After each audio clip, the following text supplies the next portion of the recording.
मैंने ऐसे ना बहुत सारे साइंटिस्ट को कहते हुए सुना है कि अब हमें फिलॉसफी की जरूरत नहीं है, फिलॉसफी अब पुरानी हो चुकी है, फिलॉसफी को अब कूड़े के डब्बे में डाल देना चाहिए क्योंकि अब हमारे पास साइंस है और साइंस जैसा टूल हमें मदद करता है इस रियलिटी को समझने में फिलॉसफी से ज्यादा। फिलॉसफी जो बातें कहती है वो बस हवा हवाई होती है, वो एब्स्ट्रैक्ट कंसेप्ट्स में उलझ के रह जाती है, जबकि दूसरी ओर जो साइंस होता है वो डेटा के ऊपर बात करता है, एविडेंस के ऊपर बात करता है, एक्सपेरिमेंट के जरिए अपनी बात को प्रूव कर देता है। वहीं दूसरी ओर फिलॉसफी जो है वो सिर्फ बकवास बातें करती रहती है, तो फिलॉसफी जो है वो यूजलेस है। तो आज मैं ना इसी टॉपिक के ऊपर बात करने वाला हूँ कि कैसे जो साइंस है वो फिलॉसफी के बिना अधूरा है, और अगर फिलॉसफी ना हो तो साइंस जो है वो थोड़ा भटक सकता है। अगर तुम नए आए तो सब्सक्राइब करके जाना। चलो शुरू करते हैं।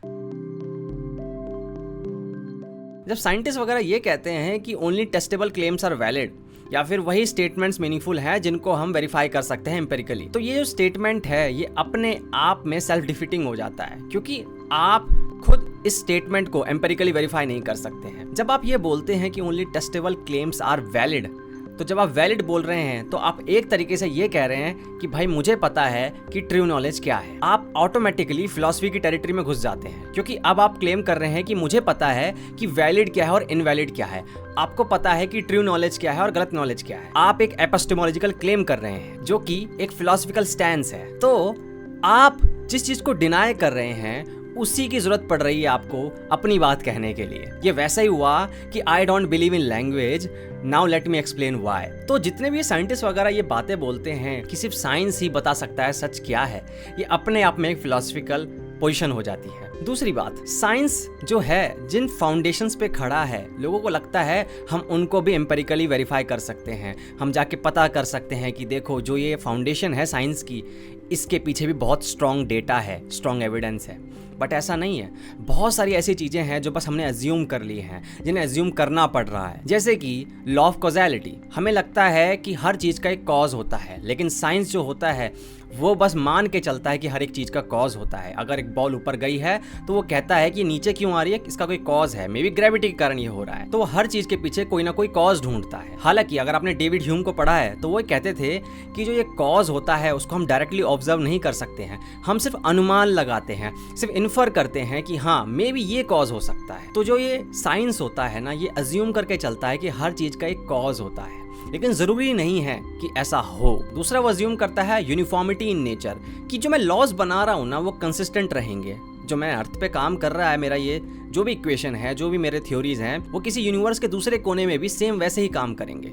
पर ये जरूरी नहीं है, क्योंकि इस चीज को अभी तक टेस्ट नहीं किया गया। हो सकता है ब्लैक होल के आसपास गड़बड़ हो जाए। तो साइंस की जो नींव है, ये अजम्पशंस जो हैं, ये नॉन एम्पेरिकल है। आप इसको एम्पेरिकली वेरीफाई नहीं कर सकते हैं, ये बस मान के चलता है कि ऐसा ही होगा और फिर उसके बाद आगे बात करता है। नैन्सी कार्टराइट, जो कि एक फिलोसोफर ऑफ साइंस है, वो ये कहते हैं कि जो साइंटिफिक मॉडल्स होते हैं ना, वो मेटाफिजिकल इन कैरेक्टर होते हैं। मतलब कि जो रियल में है, जैसा रियल में है वैसा उन साइंटिफिक मॉडल्स में नहीं होता, बहुत कुछ हटा दिया जाता है, क्योंकि रियलिटी बहुत कॉम्प्लेक्स है। हम सारे फैक्टर्स और वेरिएबल्स को कंसीडर नहीं कर सकते हैं, सिर्फ डोमिनेंट फैक्टर्स को ही इंक्लूड किया जाता है उन मॉडल्स के अंदर। आपने अपनी फिजिक्स क्लास में भी ऐसा किया होगा, एयर रेजिस्टेंस वगैरह जो है उसको हटा दिया, फ्रिक्शन को हटा दिया और स्फीयर वगैरह को परफेक्ट मान लिया। आइडियल गैस लॉ अगर आपने पढ़ा है, PV = nRT, उसके अंदर आपने जो मॉलिक्यूल्स होते हैं गैस के, उनको पॉइंट पार्टिकल मान लिया, जबकि ऐसा नहीं होता है। ठीक है, या आपने ये मान लिया कि कोई इंटरेक्शन नहीं हो रहा है मॉलिक्यूल के बीच में, बट रियलिटी में ऐसा नहीं होता है। हो ही नहीं सकता कि मॉलिक्यूल इस तरीके से इंटरेक्ट ना करे। लेकिन हमें इक्वेशन निकालने के लिए, फॉर्मूला निकालने के लिए बहुत सारी चीज़ों को हटाना पड़ता है। उन मॉडल्स में से जो डोमिनेंट फैक्टर्स होते हैं उनको रखा जाता है, और उससे जो कुछ भी मैथमेटिक्स निकलती है या जो भी इक्वेशन निकलता है वो रियल वर्ल्ड में चेप दिया जाता है, जो कि काम करता है बेसिकली प्रेडिक्शंस करना, टूल्स बना के देना और बताना कि अब ये होगा, अगर ऐसा होगा तो। उसका काम ये नहीं है कि वो रियलिटी को मिमिक करे, वो रियलिटी को ट्रूली कैप्चर करे और कहे देखो यही सब कुछ है जो मैं अपने मॉडल्स में दिखा रहा हूँ।